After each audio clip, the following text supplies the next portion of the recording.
Welcome back to Outdoors with Larry Ray on ESPN 790 AM. Brought to you proudly by Sportsman's Warehouse, the Tennessee Wildlife Resources Agency, and Avery Superstore. Good Saturday morning, and welcome to Outdoors without Larry Ray.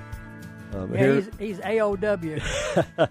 But yeah, Dave, Gene, and this is Bill. And this segment, we're going to bring in an old friend of the show who has always offered something constructive, something new, and something interesting, and that's Staci Walker of Prime One Camo. And I know going into hunting season, y'all have a lot of stuff going on over at Prime One, Staci. So what's happening?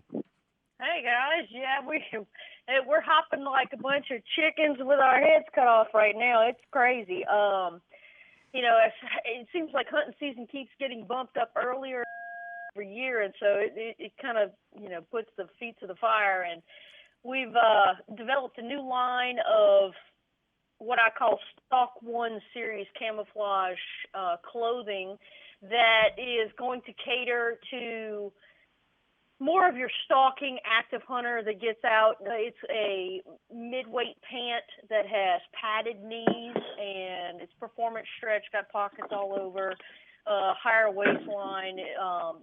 That way, if you have to kneel down, you're padded. It's got a breathable membrane. It's got water resistance. So just a really good pant that you can, get in the thick of it with. And then we also have a new quarter zip fleece, a reversible blaze orange to camo vest. And so we've got some new things clothing-wise coming out on our website. And then lots of new developments overseas.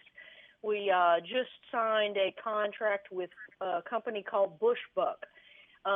They are out of New Zealand. They sell all of New Zealand and Australia, and they're going to be doing hunting clothing and gear, and they're also going to be doing wetsuits, spear guns, flippers, all kinds of stuff. So really, really growing internationally. Most people here don't recognize what kind of market is over there. And I mean, my years at Avery, it was always, trying to figure out how to crack that market and get products to them, because they have tons of people who hunt, fish, and are outdoors folks. And you're right. It was really an eye-opening experience the first time I ever went overseas and saw a trade show in the industry for the overseas market. It's we are actually small potatoes compared to the rest of the world. I mean, France alone has more bird hunters than all of the U.S. combined. Wow. So it's a staggering number of hunters, and the marketability over there is just huge. Right now, currently, we're working with 10 different countries. We've got Sealand International that's now fully launched the Prime One Woodlands pattern into Europe, all of Europe, and you may have seen a lot of images on social media. That's been going really well. We had a big writers hunt in March that 11 writers from around the world came to, and we participated with Hornady, Leupold, Sauer, and ourselves. Service UK put it on, and they had a roe deer hunt in UK, and we're seeing a lot of, different articles magazine covers around the world coming from that. Germany, we thought was going to be the hardest country to really penetrate and do successfully in, because they're so traditional in their dress and their attire.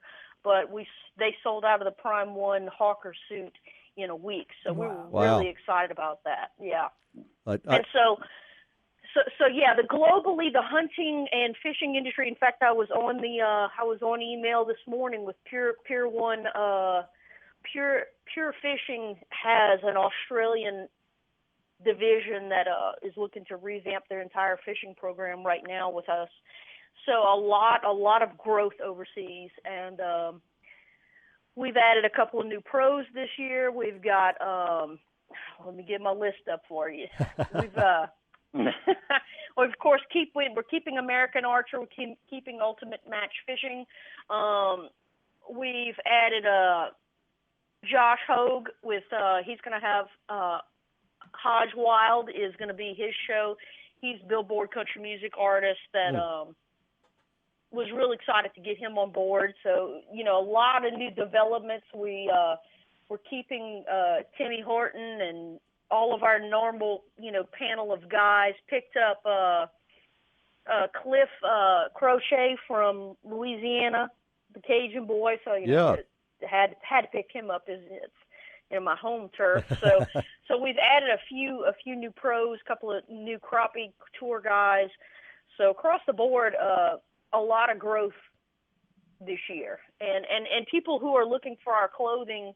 Of course, the hunting situation in the U.S. retail wise is about the same that it has been for the last couple of years, and it's really taken a toll. But online, Amazon, on our website, smaller specialty stores, you'll find our camo, but pretty much we're taking everything internally at this point. Right. In the U.S. hunting apparel. Yeah. They forced our hand on that deal. Sure. Which we're totally good with. I just can't wait to see these pants you started off talking about, because I'm thinking turkey season. It's going to be in our MP pattern, which for turkey season is going to be a little bit more. Actually, probably will work okay with turkey season because you still got some brown on the ground. Mm-hmm.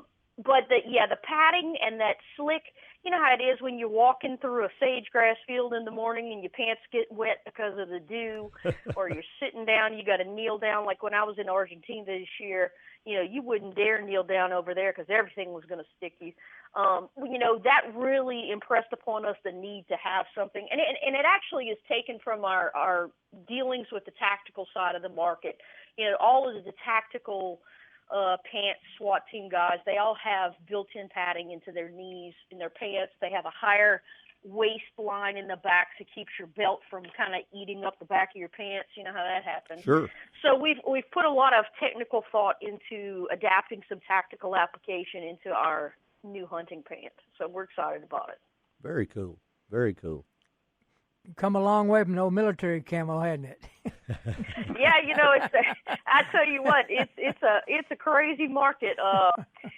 But you know what? It's exciting. Every day is an exciting thing. You never know what stone's going to get overturned. And I tell you what, there's we live in a great big world, and there's a lot of opportunity out there. So I really enjoy seeing the global side of it, rather than just our part of the world. One of the things I've always noticed with, especially the Europeans, when they've come here to hunt with me, we get done in the duck blind or whatever, and we're liable to stop by a restaurant or a gas station or whatever on our way back to the club or on our way back to the house and stop and eat and not even think about changing clothes or anything. Heck, some of these guys are still wearing face paint when they walk into Waffle House. But the first time I had some guys from England in a duck blind, we leave the blind. I said, let's stop at a restaurant on our way back. They said, but we need to change. I said, why? We don't wear camouflage when we go into public places, which no, they don't. is really probably smart. They have managed to keep that lifestyle alive of hunting in a place where most people don't even realize it takes place. Right. They just day and time, yeah.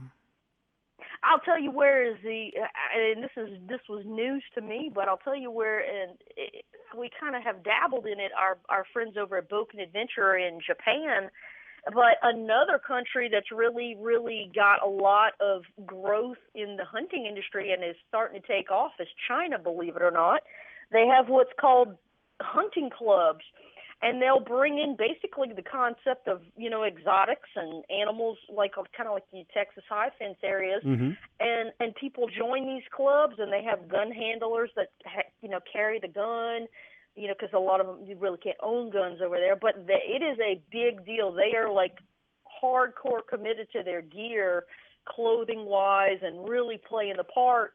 And they go out and shoot these game animals at these clubs, kind of like you go out for a golf outing. So it's kind of crazy that it's really, areas of the world that you wouldn't think are really getting into it are actually really getting into it. So it's kind of neat to see. I can promise you, we used to bring a lot of, especially the Taiwanese who ran some of our factories and a few of the Chinese over to hunt with us because we realized they had no idea what this gear was being used for.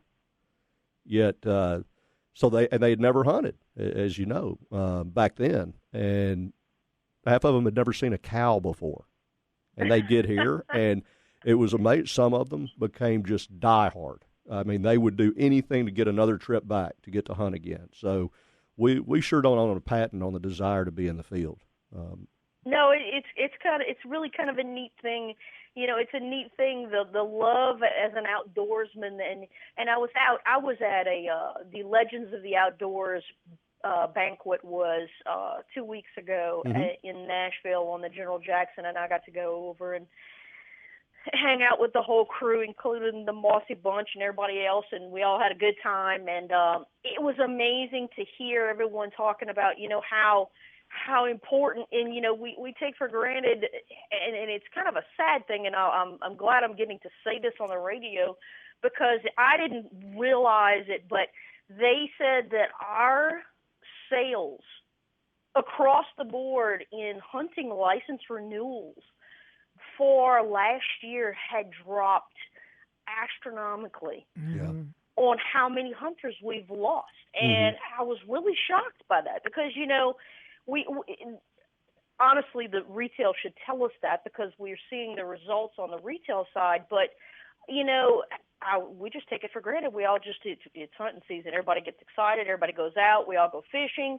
But the hunting side of the equation has really taken a major hit. And they said, and so, you know, and a lot of it has to do with the feedback of, everybody being anti-gun, and, it's a faux pas now in certain areas of the country to say hunting and various scenarios. So, you know, I guess the big picture for everybody listening is, you know, we don't realize that it actually is affecting what we love to do as outdoorsmen and men and women, and we have to pass on that tradition and really stand behind the industry trying to you know, protect our right to do that, because it's really hurting right now. And it was not just one speaker that got up and said it. It was every speaker that got up and said it. As hunting goes south, so does conservation, because that's where the money comes from. Well, exactly. Between license sales and Pittman Robertson. But, Staci, we're going to have to drop it on that. And no worries. How do folks find your stuff?